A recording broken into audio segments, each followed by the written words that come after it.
திருக்குறள் சிந்தனை. உலக வாழ்க்கைக்கு பொருள் மிகவும் உதவியாக இருத்தலால் அனைவருமே அதனை ஆர்வத்தோடு காத்து வருகின்றனர். பொருளை காப்பது போலவே உயர்ந்த பண்பான அடக்கத்தையும் காத்து வர வேண்டும். பொருள் உடம்பை வளர்க்க உதவி செய்கின்றது. அடக்கம் உயிரை உயர்த்த உறுதி புரிகின்றது. பொருள் மருளோடு மருவி வருகின்றது. அடக்கம் அருளோடு தழுவ வருகின்றது, உழைகின்றது. பொருள் என்றும் தொலைந்து போகலாம், அடக்கம் என்றும் தேயாது நின்று நலமே உழைக்கின்றது. ஆகவே அடக்கத்தை சிறந்த இனிய பொருளாக அனைவருமே போற்றிக் கொள்ள வேண்டும். உயிர்க்கு அதனைவிடும் மேலான விழுமிய செல்வம் வேறு யாதும் இல்லை.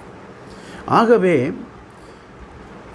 சொல்லும் செயலும் நல்ல நிலையில் அமைதியாக அமைந்து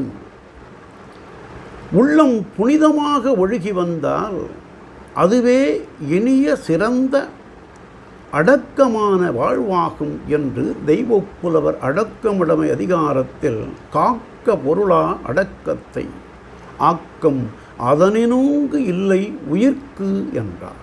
நாளையும் சிந்தி.